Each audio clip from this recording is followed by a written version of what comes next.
Hello student, I am Sonam. Welcome back to my YouTube channel Apna Vidyalaya. आज के इस video में हम आप सभी को बताएंगे क्लास 10th विज्ञान का 2025 का बिल्कुल वायरल पेपर बताने वाले। ठीक है, और ये जो पेपर है आप सभी का यानी 4 मार्च को आपका साइंस का पेपर बिल्कुल ऐसा ही आने वाला है। जितने भी स्टूडेंट 4 मार्च से पहले इस साइंस के पेपर को अच्छे तरीके से तैयार कर लेते हैं वो पूरे के पूरे 70 में 70 नंबर बिल्कुल साइंस में छाप करके आएंगे। ठीक है, क्योंकि ये जो पेपर है ना ये साइंस का सबसे वायरल पेपर है और सबसे मोस्ट इंपॉर्टेंट पेपर है, क्योंकि इस पेपर में जितने भी क्वेश्चन है वो बिल्कुल वायरल क्वेश्चन है जो 100% आप सभी के एग्जाम में आएंगे। ठीक है, 100% आपके एग्जाम में आने वाले क्वेश्चन है। यहाँ पे देखिए ये जो पेपर कोड है इस साइंस के पेपर का वो है 801 BA। ठीक है, और यही सेम पेपर सभी जिलों में आने वाला है। तो आप सभी लोग अगर इस पेपर को पूरे पेपर को तैयार कर लेते हो साइंस का तो आप लोग 4 मार्च को 70 में 70 नंबर बिल्कुल छाप करके आएंगे, बिल्कुल धुआं करके आओगे, आग लगा कर आओगे एग्जाम में। ठीक है, यहाँ पे सबसे पहले अनुक्रमांक यहाँ पे नाम लिखना है। इसमें आपको 3 घंटे 15 मिनट के समय दिए जाएंगे और जितने भी स्टूडेंट इस पेपर को तैयार कर लेते हैं वो 4 मार्च को इस पेपर को 2:50 पे ही करके बैठ जाएंगे, क्योंकि वो इस बोर्ड के पेपर को पहले से ही देख चुके हैं। जो ये आपका पूर्णांक 70 का पेपर है। ठीक है, और जितने भी स्टूडेंट इस पेपर को तैयार कर लेते हैं 801 BA, ठीक है, वो पूरे के पूरे 70 में 70 नंबर ला करके साइंस में बिल्कुल टॉपर बन जाएंगे, टॉप कर जाएंगे। ठीक है, और यहाँ पे हम आप सभी को पूरे के पूरे उत्तर के साथ बताएंगे, यानी इस पेपर में जितने भी क्वेश्चन है सभी के हम आप सभी को बिल्कुल लिखित आंसर के साथ बताएंगे कि कैसे आप सभी को लिखना है उस दिन। ठीक है, साइंस की कॉपी पर पूरा लिख करके आंसर हम आप सभी को बताएंगे। तो आप लोग सबसे पहले इस वीडियो को लाइक कर दीजिए, चैनल पे नहीं तो चैनल को सब्सक्राइब करके बेल आइकन को जरूर प्रेस कर दीजिए और आप लोग इस वीडियो को अपने सभी दोस्तों में जरूर शेयर कीजिएगा। सबसे पहले निर्देश है कि 15 मिनट आपको पढ़ना है। इसके बाद ये जो आपका साइंस का पेपर होता है ये 3 पार्ट में विभाजित होता है, उपखंडों में विभाजित होता है, फिजिक्स, केमिस्ट्री, बायोलॉजी। ठीक है, और तीनों से रिलेटेड ऑब्जेक्टिव क्वेश्चन आएंगे और सब्जेक्टिव क्वेश्चन आएंगे। तो वही यहाँ पे कहा गया है। ठीक है, 3 उपखंडों में विभाजित है और इस साइंस के पेपर में आपको 20 ऑब्जेक्टिव क्वेश्चन भी देखने को मिलेगा। और यहाँ पे क्या है कि इसमें क्या है कि आपको खंड ब के प्रत्येक उपखंड को, ठीक है, यानी सभी प्रश्न को आपको एक साथ हल करना है और प्रत्येक उपखंड को एक नए पृष्ठ यानी नए पेज से स्टार्ट करना है। ठीक है, तो यहाँ पे देखिए सबसे पहले यहाँ पे खंड अ शुरू होता है जिसमें बहुविकल्पी क्वेश्चन है और जितने भी क्वेश्चन है वेरी मोस्ट इंपॉर्टेंट क्वेश्चन है, क्योंकि ये पेपर ही बिल्कुल वायरल है। ठीक है, पूरे आप सभी लोग साइंस में टॉप कर जाओगे अगर इस पेपर को तैयार कर लेते हो तब। यहाँ पहला क्वेश्चन है एक गोली दर्पण की वक्रता त्रिज्या। ठीक है, वक्रता त्रिज्या कितना दिया है? 30 सेमी, यानी R बराबर यहाँ पे 30 सेमी दे दिया है, 30 सेमी दिया हुआ है। और इसकी फोकस दूरी यानी F बराबर क्वेश्चन मार्क। ठीक है, F का मान आप सभी को ज्ञात करना है। तो देखिए जो फॉर्मूला होता है वक्रता त्रिज्या और फोकस के संबंध में जो फॉर्मूला होता है ना वो होता है F बराबर R/2 होता है। ठीक है, अगर ये सूत्र आपको याद है तो आप लोग इस सवाल को बहुत ही आसानी से हल कर सकते हो। F बराबर R का मान दिया है कितना? 30 सेमी। वक्रता त्रिज्या को R से दिखाते हैं बटे के 2, तो अब इससे ये कट गया 15 बार में। ठीक है, तो यहाँ पे F का मान कितना आ गया? 15 सेमी आ गया। तो यहाँ पे ऑप्शन नंबर कौन सा राइट हो जाएगा? ऑप्शन नंबर बी, 15 सेमी। ठीक है, अगला क्वेश्चन नंबर दूसरा है किसी वस्तु का आभासी सीधा और बड़ा प्रतिबिंब प्राप्त करने के लिए वस्तु को उत्तल लेंस, ठीक है, के सामने रखते हैं। ये जो है ये उत्तल लेंस है, इसके सामने कहाँ पर वस्तु को रखना है जिससे कि जो प्रतिबिंब वो बने वो आभासी सीधा और बड़ा प्राप्त हो। ठीक है, तो वो यानी उसको हम वस्तु को कहाँ पे रखेंगे? उस वस्तु को हम लेंस और प्रकाशिक केंद्र, ठीक है, लेंस और प्रकाशिक केंद्र और प्रथम फोकस के बीच में रखेंगे। यहाँ पे मान लेते हैं ये प्रकाशिक केंद्र O हो गया। ठीक है, और यहाँ पे ये प्रथम फोकस यानी F1 हो गया। तो इसी के यानी इसको और इसके बीच में यहाँ पे हम किसी वस्तु को जब रखेंगे तो इसका प्रतिबिंब क्या बनेगा? इसका प्रतिबिंब आभासी सीधा और बड़ा बनेगा। तो ऑप्शन नंबर डी राइट हो जाएगा। अगला नंबर का क्वेश्चन यहाँ पे है और बहुत ही क्वेश्चन इंपॉर्टेंट क्वेश्चन है ये। यहाँ पे है कि विद्युत ऊर्जा का मात्रक है, ठीक है, वोल्ट होता है, वाट या किलोवाट घंटा। विद्युत ऊर्जा का मात्रक क्या होता है? ठीक है, तो विद्युत ऊर्जा का मात्रक जो होता है वो किलोवाट घंटा होता है। ऑप्शन नंबर डी राइट है। इसके अलावा विद्युत धारा का मात्रक क्या होता है आपको कमेंट करके बताना है। अगला क्वेश्चन है यहाँ पे चौथा, विद्युत धारा का मापन करते हैं। ठीक है, यानी जो विद्युत धारा है इसको किस तरीके से मापते हैं? किस यंत्र से मापते हैं, बहुत ही इंपॉर्टेंट क्वेश्चन है। यहाँ पे विद्युत जनित्र के द्वारा, धारामापी के द्वारा, अमीटर के द्वारा या विद्युत मोटर के द्वारा। ठीक है, तो यहाँ पे हो जाएगा, देखिए अमीटर से मापते हैं, विद्युत धारा को किससे मापते हैं, अमीटर से मापते हैं। अगला क्वेश्चन है 5 नंबर का क्वेश्चन कि 1 टेस्ला बराबर होता है। 1 टेस्ला बराबर कितना होता है, यहाँ पे 4 ऑप्शन है जिसमें से एक, ठीक है, 1 weber metre minus square, option number यहाँ पे, ठीक है, ऑप्शन नंबर यहाँ पे ए राइट हो जाएगा। अगला नंबर का क्वेश्चन है 6, किसी तार की लंबाई उसकी प्रारंभिक लंबाई के, ठीक है, जो प्रारंभिक लंबाई है उसकी 3 गुना है, करने पर उसका प्रतिरोध हो जाएगा। तो यहाँ पे देखिए n बराबर कितना दिया है, यानी n बराबर आप सभी को गुना निकालना है, ठीक है, और गुना प्रतिरोध उसका कितना हो जाएगा। तो यहाँ पे आप सभी को ज्ञात करना है। देखिए कैसे आप सभी को किस सूत्र से ज्ञात करना है, तो यहाँ पे सूत्र एक होता है, आपको प्रतिरोध ज्ञात करना है, तो यहाँ पे हो जाएगा R बराबर, ठीक है, R बराबर कितना हो जाएगा n, और यहाँ पे प्रारंभिक हम मान लेते हैं कि ये जो प्रारंभिक इसका प्रतिरोध है इसको मान लेते हैं कि यहाँ पे क्या हो जाएगा R डैश का स्क्वायर। ठीक है, तो यही सूत्र होता है, इसी पर आपको रखना है। तो यहाँ पे देखिए क्या हो जाएगा, R बराबर R डैश का स्क्वायर कितना हो जाएगा, प्रारंभिक लंबाई की कितना 3 गुना हो जाएगा। ठीक है, तो यहाँ पे क्या हो जाएगा, R का यहाँ पे हम लिख देते हैं, क्या हो जाएगा यहाँ पे R, यहाँ पे 3 का स्क्वायर हो जाएगा। ठीक है, तो 3 का स्क्वायर यानी R बराबर कितना हो जाएगा 9 गुना, और ये n जो है गुना को दिखा रहा है, तो यहाँ पे क्या हो जाएगा, उसका 9 गुना हो जाएगा। ऑप्शन नंबर यहाँ पे ए राइट हो जाएगा। क्वेश्चन नंबर 7 है, मानव नेत्र में प्रतिबिंब बनता है। ठीक है, मानव नेत्र जो है उस पर प्रतिबिंब कहाँ पे बनता है, तो रेटिना पर बनता है। ऑप्शन नंबर डी राइट है। यहाँ से उपखंड ख स्टार्ट होता है, यानी यहाँ से आपका केमिस्ट्री से रिलेटेड ऑब्जेक्टिव क्वेश्चन स्टार्ट होता है। क्वेश्चन है कार्बन परमाणु की संयोजकता है। कार्बन परमाणु की संयोजकता 4 होती है। ठीक है, यानी इसका 4 होता है, लास्ट में 2 और 6, और 2 और 4 होता है। ठीक है, 6 इसका होता है वो, तो यहाँ पे क्या हो जाएगा 2 और 6 इसका संयोजकता बनेगा, जो लास्ट में रहेगा वही इसका संयोजकता है, तो यहाँ पे क्या हो जाएगा 4, ऑप्शन नंबर सी राइट। अगला क्वेश्चन नंबर 9 है, कैल्शियम फास्फेट का सूत्र है। देखिए कैल्शियम फास्फेट का सूत्र पूछ रखा है। ठीक है, तो कैल्शियम फास्फेट का जो सूत्र होगा वो C3PO4 का hole twice, option number C right हो जाएगा। अगला 10 नंबर का क्वेश्चन, रासायनिक समीकरण BaCl2, ठीक है, जली प्लस यहाँ पे H2SO4, यानी इसको तेजाब का सूत्र है। H2SO4 जली का जब हम रिएक्शन कराते हैं तो यहाँ पे BaSO4 ठोस प्लस 2HCl जली प्राप्त होता है। तो ये जो है ये किस प्रकार का अभिक्रिया है, तो ये है अवक्षेपण अभिक्रिया, ऑप्शन नंबर सी राइट हो जाएगा। 11 नंबर का क्वेश्चन है, मुद्रा धातु है। मुद्रा धातु इसमें कौन सा है, तो देखिए इसमें से मुद्रा धातु जो है ना वो Ag है, ऑप्शन नंबर डी राइट है। अगला क्वेश्चन है 12, अम्लीय वर्षा के जल का pH जो है संभावित pH मान कितना होता है, तो अम्लीय वर्षा, जो अम्लीय वर्षा है उसका 5.2 होता है, ऑप्शन नंबर ए राइट है। इसके अलावा जो जल का पीएच मान होता है ना वो कितना होता है, आपको कमेंट में जरूर बताना है। ठीक है, जल का पीएच मान बहुत ही इंपॉर्टेंट है, और इससे पहले जो हम पेपर बताया साइंस का, आप लोग उस पेपर को जरूर देख लेना। ठीक है, इस पेपर के अलावा आप लोग पूरे 5 सेट पेपर को अगर तैयार कर लेते हो तो आपका 70 नंबर बिल्कुल पक्का है। ठीक है, यहाँ पे अगला क्वेश्चन है, जंग का रासायनिक सूत्र क्या होता है। ठीक है, जंग का जो रासायनिक सूत्र होता है वो Fe2O3, ठीक है, इंटू यहाँ पे H2 है, यानी नमी की मात्रा आ जाती है, ऑप्शन नंबर सी राइट है। खंड ग स्टार्ट होता है, यानी बायोलॉजी से रिलेटेड ऑब्जेक्टिव क्वेश्चन है। 4 यहाँ पे 14 क्वेश्चन है, क्लोरोफिल अवशोषित करता है। ठीक है, क्लोरोफिल जो है किसको अवशोषित करता है, तो जो क्लोरोफिल है ना वो यहाँ पे किसको अवशोषित करता है, प्रकाशिक ऊर्जा को, यानी प्रकाश ऊर्जा को, ऑप्शन सी राइट है। अगला 15 क्वेश्चन, मानव में भ्रूण को पोषण मिलता है। जो माँ के गर्भ में पलने वाले जो बच्चे होते हैं ना, शिशु होते हैं, उनको जो भोजन मिलता है जिससे कि वो बढ़ते उनका विकास होता है वो प्लेसेंटा के माध्यम से। ऑप्शन नंबर बी राइट हो जाएगा। अगला क्वेश्चन देखिए 16 है, निम्नलिखित में से कौन जो है विषम पोषी नहीं है, नहीं है पूछ रखा है यहाँ पे, विषम पोषी नहीं है। तो यहाँ पे देखिए जो विषम पोषी है नहीं है वो मनी प्लांट है। ठीक है, मनी प्लांट विषम पोषी नहीं है। अगला क्वेश्चन यहाँ पे 17 है, मनुष्य में प्रमुख उत्सर्जी अंग है, इसमें से उत्सर्जी अंग कौन सा है। ठीक है, तो इसमें से देखिए बिक जो है ये उत्सर्जी अंक है, ऑप्शन नंबर डी राइट है।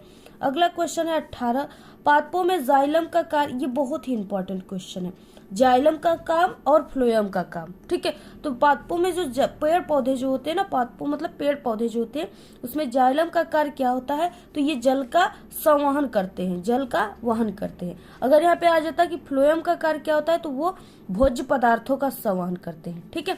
अगला क्वेश्चन है यहाँ पे 19 नंबर का, पुरुष में लिंग गुणसूत्र होता है, जो पुरुष होते हैं उसमें लिंग गुणसूत्र जो होता है वो यक्ष वाई होता है, ठीक है। और यहाँ पे मादा अगर पूछता है तो वो यक्ष यक्ष होता है। ऑप्शन नंबर यहाँ पे देखिए ए राइट है। नंबर 20 दिया है, टी.एच. मॉर्गन ने अनुवांशिक प्रयोग किस प्रकार किए थे, ठीक है। तो वो जो प्रयोग किए थे वो फल मक्खियों पर किए थे, ऑप्शन नंबर सी राइट है। तो ये भी सब्जेक्टिव क्वेश्चन है जो बहुत ही वायरल क्वेश्चन है, सभी को आप लोग तैयार कर लीजिए। इसके बाद आता है सब्जेक्टिव क्वेश्चन, ठीक है। यहाँ से खंड ब वर्णनात्मक प्रश्न से स्टार्ट है। उपखंड यहाँ पे क दिया है, यानी पहले फिजिक्स से रिलेटेड आपको क्वेश्चन देखने को मिलेगा।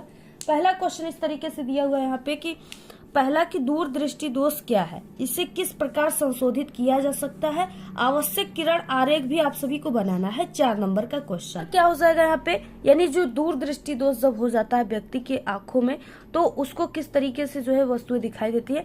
तो देखिए दूरदृष्टि से पीड़ित व्यक्ति को ना दूर की वस्तु तो स्पष्ट दिखाई देगी, यानी दूर खड़ा कोई भी बैल है, भैंस है, ठीक है, या कोई भी व्यक्ति है तो वो उसको दिखाई देगा कि हाँ वो बैल है, वो भैंस है, ठीक है।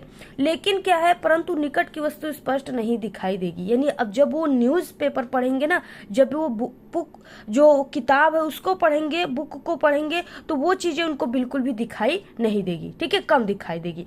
तो अगर ऐसी किसी के भी आंखों में ये दोष है तो उसे कौन सा दोष है, दूरदृष्टि दोष है, ठीक है।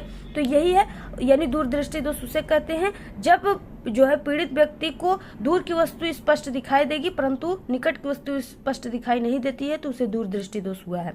और ये जो दोष है ना वो निम्नलिखित 2 कारणों में से किसी भी कारण से हो सकता है। पहला कारण देखिए क्या है कि जब नेत्र लेंस की वक्रता कम हो जाए और जिससे उसकी फोकस दूरी बढ़ जाए तब होता है, ठीक है। दूसरा है कि नेत्र लेंस तथा रेटिना के बीच की दूरी कम हो जाए, अर्थात जो है नेत्र गोलक जो है, ये नेत्र गोलक का व्यास कम हो, ठीक है, तब ये दृष्टि दोष उत्पन्न हो जाती है।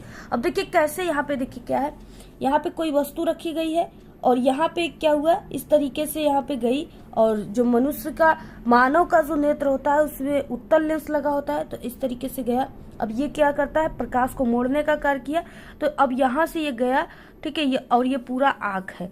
अब यहाँ पे 25 सेंटीमीटर की दूरी पर एक वस्तु ऐसे रखा गया है, यहाँ पे गई किरणें, तो ये जो है ये यहाँ पे रेटिना है। अगर यहाँ पे बनता तो वस्तु दिखाई देता, लेकिन ये क्या बना, रेटिना के पीछे इस आई बिंदु पर बन गया, ठीक है, वस्तु का प्रतिबिंब, जिससे कि व्यक्ति को वो जो है वस्तु नहीं दिखाई दे रहा है।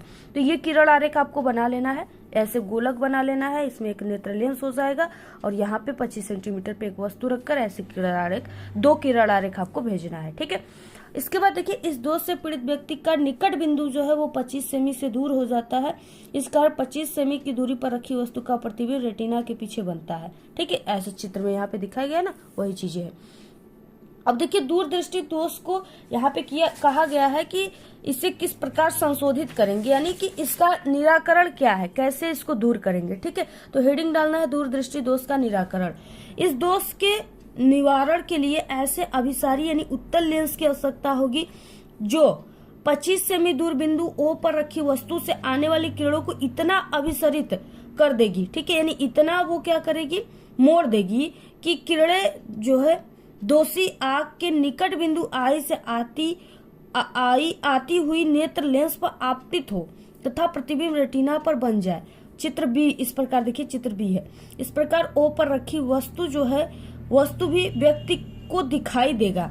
यहाँ पे क्या है ना कि ये जो है उत्तल लेंस जो है अभिसारी लेंस, ये जो प्रकाश की किरण है उसको मोड़ने का कार्य करता है। तो यहाँ पे क्या है कि व्यक्ति का जो उत्तल लेंस है ना उसका गोलक बड़ा हो गया है, जिसके कारण वो उसको नहीं दिखाई दे रहा है, ठीक है, फोकस दूरी उसकी बढ़ गई है। अब यहाँ पे क्या कर रहे हैं, जैसे यहाँ पे एक वस्तु हम रखे हैं, उसके बाद यहाँ पे एक लेंस पहले से आंख में लगा था और एक व्यक्ति जिसको दोष हुआ था दूरदृष्टि दोष, वो एक उत्तल लेंस का चश्मा लगा लिया, ठीक है। अब ये चश्मा जो है ये आने वाली प्रकाश की किरणों को मोड़ रहा है, जिसके कारण जो रेटिना के पीछे प्रतिबिंब बन रहा था वो रेटिना पर बनने लगा और उस व्यक्ति को वो जो है, ठीक है, वो वस्तु, दूर की वस्तु दिखाई देने लगी। तभी ना व्यक्ति जो होता है दूर, जिसको दूर की वस्तु नहीं दिखाई देती है, ठीक है, वो क्या करता है, वो अपनी, यानी वो जब चश्मा लेता है ना तो उसमें उसको डॉक्टरों के द्वारा उत्तल लेंस लगा करके वो चश्मा बनाई जाती है, जिससे कि वो प्रकाश को मोड़े और जो रेटिना के पीछे बन रहा है उसको रेटिना पर बनाए। ठीक है, तो यही आपको निराकरण के लिए ये आपको चित्र बना लेना है। इस तरीके से आप लोग पूरा इसका स्क्रीनशॉट ले लीजिए और इसका 2 चित्र आपको बनाना है। ठीक है, 4 नंबर का ये क्वेश्चन है और ये पक्का आप सभी के पेपर में आएगा। और एक निकट दृष्टि दोष, दूर दृष्टि दोष, आप लोग बिल्कुल यहाँ इसमें आपको बिल्कुल आपको माइंड में बैठा लेना है कि इन दोनों क्वेश्चन में से किसी एक क्वेश्चन को जरूर आपको दोनों को तैयार करना है। किसी एक क्वेश्चन आपके पेपर में 100% पूछेगा। ठीक है, तो जो निकट दृष्टि दोष है उसको हमने इससे पहले एक पेपर बनाया, उसमें बताया, तो उस वीडियो को भी आप लोग एक बार देख लीजिएगा। इसी वीडियो के लास्ट में हम लगा देंगे उस वीडियो को। अगला क्वेश्चन है दूसरा, बहुत ही इंपॉर्टेंट क्वेश्चन है। वो है कि एक वस्तु 10 सेमी फोकस दूरी के, ठीक है, यानी यहाँ पे वस्तु फोकस दूरी कितना दिया, 10 सेमी दे दिया। 10 सेमी किसी अभिसारी लेंस से 25 सेमी दूरी पर रखी गई है और इसका आपको किरण आरेख खींच करके बनने वाले प्रतिबिंब की स्थिति तथा आपको प्रकृति ज्ञात करना है। 4 नंबर का क्वेश्चन है। ठीक है, तो यहाँ पे देखिए क्या हो जाएगा। सबसे पहले कि आपको किरण आरेख खींचना है किसका, पहले लेंस कौन सा, अभिसारी लेंस का मतलब ये कौन सा लेंस है, उत्तल लेंस है। ठीक है, उत्तल लेंस जो होता है वो इस प्रकार से होता है और ये जो आपको किरण आरेख बनाना है एग्जाम में उसको आपको पेंसिल से बनाना है, पेन से नहीं बनाना है। ठीक है, तो इस तरीके से हो गया। ये कौन सा लेंस हो गया, उत्तल लेंस, अभिसारी लेंस हो गया। तो यहाँ पे क्या है, पहले कि हम यहाँ पे मान लेते हैं कि ये जो है यहाँ पे एफ फोकस है। ठीक है, और यहाँ पे इधर जो है एक, यानी यहाँ पे F1 फोकस है और इधर जो है वो 2F2 फोकस है और यहाँ पे 2F है, 2F1 मान लीजिए इसको।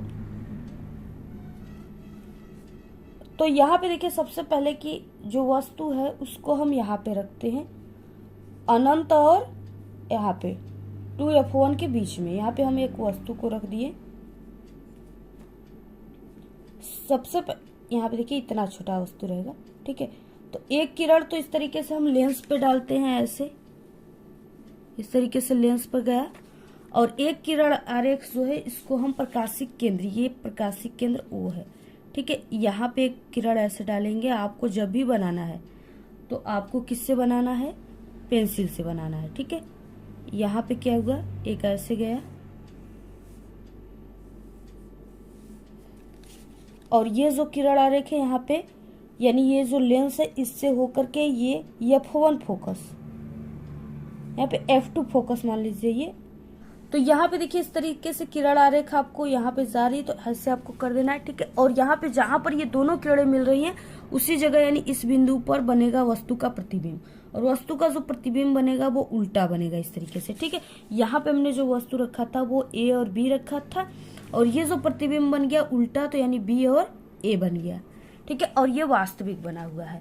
तो इस तरीके से क्या हो गया, ऐसे ही आप सभी को एक किरण आरेख दिखाना है और यहाँ पे जो है वस्तु आप लोग ऐसे यहाँ पे कर लीजिए कि यहाँ से जो वस्तु की दूरी है, फोकस दूरी जो है वो कितनी है, वो 10 सेमी दिया था और जो वस्तु की दूरी है वो कितना दिया है, 25 सेमी।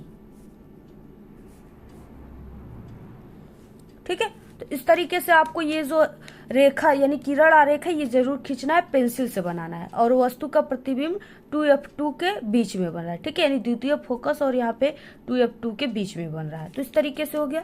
अब देखिए एक सवाल इसमें दिया था, इसमें सवाल क्या दिया है कि पहले की एक वस्तु की 10 सेमी फोकस दूरी और अभिसारी लेंस यानी उत्तल लेंस 25 सेमी की दूरी पर एक वस्तु रखी गई है। ठीक है, तो अब यहाँ पे देखिए फॉर्मूला क्या हो जाएगा, यानी लेंस के सूत्र से क्या हो जाएगा, 1/F बराबर 1/V माइनस 1/U। ये लेंस का सूत्र है, आपको इसको जरूर याद करना है क्योंकि इससे रिलेटेड आपके पेपर में जरूर क्वेश्चन आएगा। ठीक है, अब देखिए इसी हम सूत्र पे क्या करेंगे, रख देंगे मान को। तो यहाँ पे हम 1/V बराबर जब इस सूत्र को पक्षांतर करेंगे ना, तो 1/V बराबर 1/F प्लस 1/u हो जाएगा। ठीक है, अब इसी पर हम मान रख देंगे 1/v बराबर जो f का मान दिया है वो कितना दिया है, तो यहाँ पे f की मान जो है फोकस दूरी 10 सेमी दिया है। तो यहाँ पे भी आप लोग देख लो, यहाँ पे 10 सेमी दिया है फोकस दूरी का मान, तो 1/10 हो जाएगा। और जो यहाँ पे वस्तु की दूरी दिया है, वस्तु की दूरी कितना दिया है 25, और वस्तु की दूरी को हम लोग माइनस में रखते हैं। ठीक है, तो यहाँ पे प्लस 1/-25, 1/v बराबर हो जाएगा 1/10 और माइनस का 1/25 हो जाएगा। ठीक है, तो यहाँ पे देखिए इसका जो एलसीएम हम लेंगे तो वो 50 लेंगे, ऐसा लेंगे कि जो 25 और 10 दोनों से कट जाए। ठीक है, तो यहाँ पे 10 पचे कितना हो जाएगा 50 हो जाएगा, और यहाँ पे 25 यानी या 25 दूना के 50, तो माइनस यहाँ पे चिन्ह है तो माइनस का 2 हो जाएगा। अब यहाँ पे क्या हो जाएगा, यहाँ पे -2 5 में से जाएगा तो 3/50 आ जाएगा। ठीक है, तो यहाँ पे v बराबर यानी 1/v बराबर कितना हो जाएगा, यहाँ पे 3/50 इस तरीके से हो जाएगा। और यहाँ पे हम v बराबर कितना लिख सकते हैं 50/3। ठीक है, v बराबर तो यही हो जाएगा 50/3 सेमी, यही इसका आंसर हो जाएगा। ठीक है, और जब आप लोग इसमें भाग दोगे तो ये कितना हो जाएगा, यानी भाग देंगे तो आप लोग यहाँ पे 16.67 सेमी आ जाएगा। ठीक है, तो सिर्फ आप लोग इतना भी आंसर लिखते हो तो आपका सही हो जाएगा। तो इसी तरीके से हल करना, पूरा आप लोग स्क्रीनशॉट ले लीजिए। इसके बाद अगला क्वेश्चन हम लोग देखते हैं, और बाकी इस पूरे पेपर की पीडीएफ आप सभी को, और बिल्कुल रियल पेपर की आप सभी को पीडीएफ हमारे टेलीग्राम चैनल पे मिल जाएगा। ठीक है, जल्दी से आप लोग हमारे टेलीग्राम चैनल को ज्वाइन कर लीजिएगा, लिंक आपको इसी वीडियो के डिस्क्रिप्शन बॉक्स में मिल जाएगा, जल्दी से आप लोग ज्वाइन कर लो। वहाँ पे सभी इंपॉर्टेंट वायरल क्वेश्चन दिए जाएंगे और ट्रिक वगैरह दिए जाएंगे। ठीक है, और पेपर दिए जाएंगे बिल्कुल वायरल पेपर, जिसमें से आपका पूरे के पूरे क्वेश्चन आएंगे। और क्या आप लोग हमारे इंस्टाग्राम को भी फॉलो कर लीजिए, उसका लिंक भी आपको इस वीडियो के डिस्क्रिप्शन बॉक्स में मिल जाएगा। देखिए क्या हो जाएगा, यानी ये जो मान आया है ये प्लस में मान आया है, यानी यहाँ पे उत्तल लेंस हो जाएगा। इसकी लेंस की प्रकृति जो हो जाएगी वो क्या हो जाएगी, उत्तल लेंस। ठीक है, इसको आप लोग यहाँ पे प्रकृति पूछ रखा है तो इसको आप लोग लिख दीजिएगा कि उत्तल लेंस। उसके बाद अगला क्वेश्चन है, 3 प्रतिरोध R1, R2 तथा R3 परस्पर समांतर क्रम में जुड़े हैं, तो इनके तुल्य प्रतिरोध के लिए व्यंजक आपको प्राप्त करना है, यानी 1/R बराबर 1/R1 plus 1/R2 plus 1/R3, इसको आपको प्राप्त करना है। ठीक है, तो इससे पहले जो एक साइंस का पेपर हम बनाए हैं, आप लोग उस पेपर को जाओ देखो। ठीक है, उसमें आपका पूरा इसका हमने सॉल्यूशन बताया है।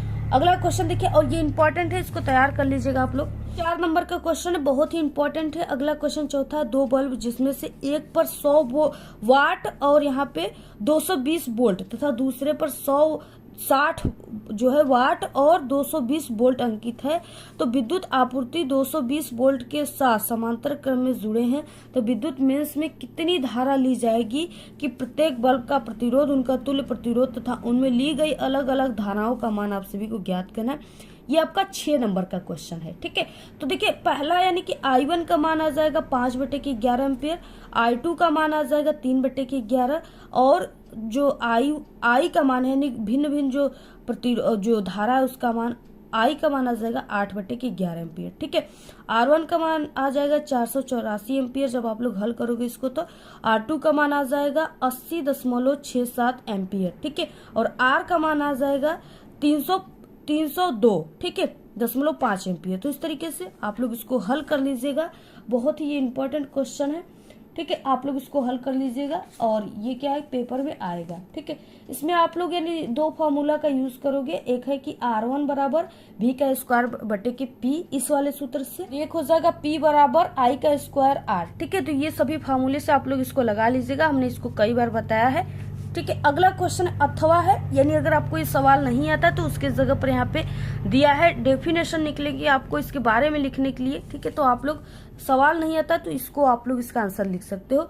फ्लेमिंग के बाएं हाथ का नियम आपको लिखना है, एक समान चुंबकीय क्षेत्र में रखे धारावाही चालक पर लगने वाले बल का मान किन किन बातों पर निर्भर करता है। यदि धारावाही चालक चुंबकीय क्षेत्र समांतर, ठीक है, पहला समांतर हो और दूसरा है लंबवत हो, तो बल पर क्या प्रभाव पड़ेगा। 6 नंबर का क्वेश्चन है। ठीक है, इससे पहले जो साइंस का पेपर बताया उसमें आप लोग जाकर देख लीजिएगा, सभी के आंसर हम चित्र सहित बताए हैं। अगला क्वेश्चन है उपखंड ख आ गया यहाँ से, निम्नलिखित रासायनिक समीकरण जो है, समीकरण में आपको ऑक्सीकारक तथा अपचायक पदार्थ का कारण देते हुए लिखना है। 2 नंबर का क्वेश्चन है। ठीक है। तो यहाँ पे देखिए क्या हो जाएगा, जो Cu है ये जली है प्लस यहाँ पे Zn ठोस है, ठीक है। तो इससे रिएक्शन होता है तो Cu ठोस और Zn प्लस जो है प्राप्त होता है, तो इसी को आपको कारण देना है। देखिए क्या हो जाएगा, जो Cu डबल प्लस है ना, ये जली आक्सीकारक है क्योंकि ये 2 इलेक्ट्रॉन प्राप्त करता है। ये क्या करता है, ऐसे 2 इलेक्ट्रॉन प्राप्त करता है, ठीक है। और उसके बाद करता है, और Cu जो है डबल प्लस की ऑक्सीकरण संख्या घट रही है, यहाँ पे देखिए कोई भी नहीं है, घट रही है, ठीक है। और जो Zn है ये क्या है, अपचायक है, क्योंकि Zn की जो संख्या है, यानी यहाँ पे कोई भी प्लस नहीं है, ठीक है। और यहाँ पे क्या है, यहाँ पे 2 प्लस आयन बढ़ गए, तो इसका बढ़ रहा है, इसलिए क्या हो गया, ये अपचायक हो गया। तो यही चीजें आपको लिखना है। ख क्वेश्चन है, कास्टिक सोडा तथा प्लास्टर ऑफ पेरिस का उपयोग आपको लिखना है। 2 नंबर का क्वेश्चन है। देखिए कास्टिक सोडा का यूज आप लोग डेली करते हो, जैसे जो डिटर्जेंट पाउडर होता है ना, जिसको निरमा कहते हैं भी, तो उसमें क्या होता है कि यानी उसको बनाने में, डिटर्जेंट पाउडर बनाने में, और जो साबुन होता है जिससे आप लोग डेली नहाते हो, ठीक है, उसको, और जो कपड़ा साफ करने वाला साबुन होता है उसमें इसका यूज किया जाता है कास्टिक सोडा का। उसके बाद प्लास्टर ऑफ पेरिस का उपयोग जो है यह मूर्तियों बनाने में किया जाता है। बाकी जब किसी का हाथ पैर जो टूट जाता है ना, या क्रैक हो जाता है, तो आप लोग देखते होंगे व्हाइट कलर का पट्टी लग जाती है मोटी वाली, जिसे प्लास्टर भी कहते हैं, ठीक है। तो वही उसको भी प्लास्टर जो होता है ना, वो प्लास्टर ऑफ पेरिस होता है, जो व्हाइट कलर का पट्टी लगता है मोटी वाली, तो वो प्लास्टर ऑफ पेरिस है। तो यानी हड्डियों को, टूटे हुए हड्डियों को जोड़ने में भी प्लास्टर ऑफ पेरिस का उपयोग किया जाता है, मूर्तियों बनाने में भी किया जाता है। तो यही सब चीजें आपको लिख देना है, इंपॉर्टेंट है, आता है। 6 नंबर का क्वेश्चन है, निम्नलिखित कार्बनिक यौगिकों का आपको IUPAC जो है पद्धति में नाम लिखना है, ठीक है। इसका आप सभी को नाम लिखना है और इसका लिखना है। यहाँ पे देखिए ये HCOOH दिया हुआ है, ठीक है। इसको जब हम इस तरीके से लिखेंगे तो ये HCOOH हो जाएगा। और कार्बन की संख्या जब यहाँ पे 1 ठो रहती है, यानी 1 कार्बन को हम लोग कहते हैं मेथेन कहते हैं, ठीक है।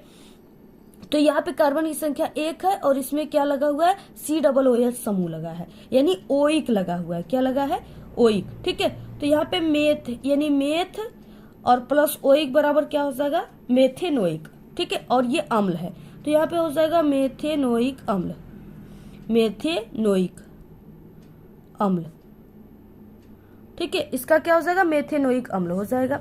उसके बाद देखिए यहाँ पे क्या है, यहाँ पे 1 2 3 4 5 कार्बन की संख्या, ऐसे आपको गिनना है। सिर्फ जो कार्बन की संख्या है वो कितनी है, 5 है, ठीक है। तो 1 कार्बन को मेथेन, दूसरे को एथ, तीसरे को प्रोप, चौथे को ब्यूट और 5वें को पेंट कहते हैं। 5 कार्बन को क्या कहते हैं, 5 कार्बन को पेंट कहते हैं, ठीक है।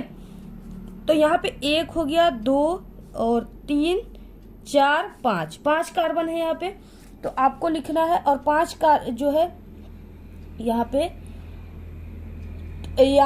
देखिए, पहले को यहाँ पे दूसरे को डाई कहते हैं, तीसरे को यहाँ पे कहते हैं टेट्रा, ठीक है। और चौथे यानी 4 कार्बन को ट्राई कहते हैं, ठीक है। तो 4 कार्बन पे आप लोग देख रहे हो क्या क्या जुड़ा है, 4 कार्बन पे इस तरीके से CH3 जुड़ा है, यानी मेथिल जुड़ा है, ठीक है। तो यहाँ पे आपको क्या लिखना है, यहाँ पे आपको लिखना है इस, यहाँ से देखिए 1 2, ठीक है, यहाँ से तो ये हो जाएगा। आपको लिखना है यहाँ पे 2, 2 और 4 ट्राई मेथिल पेंटेन, ठीक है, इस तरीके से हो जाएगा।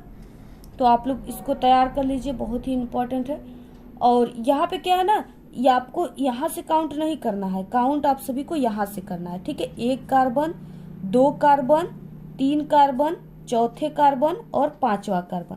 तो यहाँ पे 1 और 2 पर क्या जुड़ा है, 1 मेथिल यहाँ पे जुड़ा है, 1 मेथिल यहाँ पे, इसलिए 2, ठीक है। दूसरे नंबर पे जुड़ा है तो 2, और 1 मेथिल कितने यहाँ पे CH3 यानी मेथिल यहाँ पे 4 नंबर पे जुड़ा है, तो 4, ठीक है।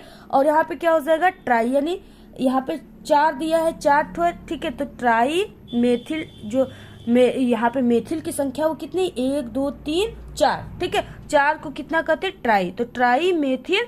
और 1 2 3 4 5 टोटल कार्बन ऐसे जुड़े सीरीज में, तो ये पेंट हो जाएगा, ठीक है। और ये पेंटेन हो जाएगा। तो यही है, आप लोग जो है IUPAC नेम ऐसे ही लिख लीजिएगा, पेपर में आता है। अगला क्वेश्चन ख है, साबुन की सफाई की प्रक्रिया की क्रियाविधि समझाना है। ठीक है, ये इंपॉर्टेंट क्वेश्चन में आपको मिल जाएगा और ये आप सभी का 2 नंबर का पेपर में आएगा। 7वां क्वेश्चन है, निम्नलिखित पर आपको संक्षिप्त टिप्पणी लिखना है। 2 2 2, ठीक है, यानी इस तरीके से 2 नंबर 6 और एक 7 नंबर में ये पेपर में आएगा आपके। जो है प्रतिस्थापन अभिक्रिया, सजातीय श्रेणी, दहन अभिक्रिया, ये पूरा हमने बताया, बहुत ही इंपॉर्टेंट है, तैयार कर लीजिएगा आप लोग इंपॉर्टेंट क्वेश्चन से। इससे पहले जो हम साइंस का पेपर बताया उसको भी तैयार कर लेना है। ये नहीं कि सिर्फ आपको एक पेपर को ही तैयार करके जाना है। ठीक है, आप लोग 10 मिनट ही देखो, लेकिन हमारे 5 सेट पूरे पेपर को देख लो आप लोग। ठीक है, अगर पूरे सेट को देखोगे तभी आप लोग टॉप करोगे विज्ञान में। एथेनॉल के भौतिक एवं रासायनिक गुणों का वर्णन कीजिए। एथेनॉल के प्रमुख उपयोग भी लिखिए। 6 नंबर का है। उपखंड ग आ गया यहाँ से। 8वां क्वेश्चन है, डायाफ्राम क्या है, ये कहाँ पाया जाता है, लिखना है आपको। अगला क्वेश्चन है 8 नंबर का, 2 नंबर का, देखिए थोड़ा थोड़ा आपको लिखना है। पुनर्भवन यानी पुनर्जन्म को उदाहरण देकर आपको लिखना है।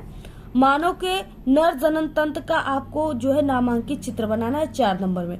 नर जनन तंत्र और मादा जनन तंत्र दोनों को आप लोग ठीक है बनाकर सीख लीजिए, दोनों में से कोई एक आ जाएगा। 8वां क्वेश्चन है, आवृतबीजी यानी कि एंजियोस्पर्म पुष्प के स्त्री केसर के अनुदैर्घ्य काट का एक नामांकित चित्र आपको बनाना है, 4 नंबर का है। किन्हीं 2 पर आपको संक्षिप्त टिप्पणी लिखना है। विक्राणु यानी नेफ्रॉन, सौर ऊर्जा, प्राकृतिक संसाधन। ठीक है, इसको हमने बताया, आप लोग चैनल पे हमारे विजिट करके इंपॉर्टेंट क्वेश्चन, और इससे पहले हमने 4 पेपर बताया, उसमें आप लोग देख लेना आंसर। अगला क्वेश्चन 11, एक आवृतबीजी यानी एंजियोस्पर्म पौधे के नर जननांगों का वर्णन करना है, 6 नंबर का है। देखिए, अगर इस क्वेश्चन को आप लोग नहीं करते हो तो अथवा ला कीजिए। मानव लिंग निर्धारण की विस्तार से व्याख्या करना है, 6 नंबर का क्वेश्चन है। ठीक है, तो इस तरीके से पूरा आप लोग स्क्रीनशॉट ले लीजिए। पेपर की पीडीएफ टेलीग्राम पे मिल जाएगा, हमारे ज्वाइन कर लीजिए। अगर आप लोग नहीं डाउनलोड किए तो टेलीग्राम चैनल आप लोग डाउनलोड कर लीजिए, क्योंकि आपके लिए बहुत ही हेल्पफुल होगा इस समय। और क्या है कि अगर आप लोग साइंस में कमजोर हो तो हमारे चैनल पे साइंस में पास होने की भी ट्रिक है, जिससे आप लोग बिना कुछ पढ़े बिना याद किए पास हो सकते हो। इसी वीडियो के लास्ट में हम आपको वीडियो की लगा देंगे प्लेलिस्ट, आप लोग देख लीजिएगा। अदरवाइज हमारे चैनल पे विजिट करके देख लेना आप लोग। और साइंस में कॉपी कैसे लिखना है, टॉपर कैसे लिखते हैं, इसकी भी वीडियो चैनल पे बनी हुई है। और 5 सेट पेपर बना हुआ है जिसको आपको तैयार कर लेना है। अगर 10-10 मिनट भी देख लेते हो ना तो आपके लिए बहुत ही इंपॉर्टेंट होगा, हेल्पफुल होगा, 70 नंबर आपको पूरा दिलाएगा। ठीक है, तो आप लोग पूरा को तैयार कर लीजिए, वीडियो को शेयर कीजिए अपने सभी दोस्तों में। तो आज के इस वीडियो में सिर्फ इतना ही। आपको ये वीडियो कैसा लगा? अगर वीडियो पसंद आए तो एक बड़ा सा लाइक कर दे, चैनल पे नए तो सब्सक्राइब करके बेल आइकन को जरूर प्रेस कर दे। Thanks, all the very best, bye bye.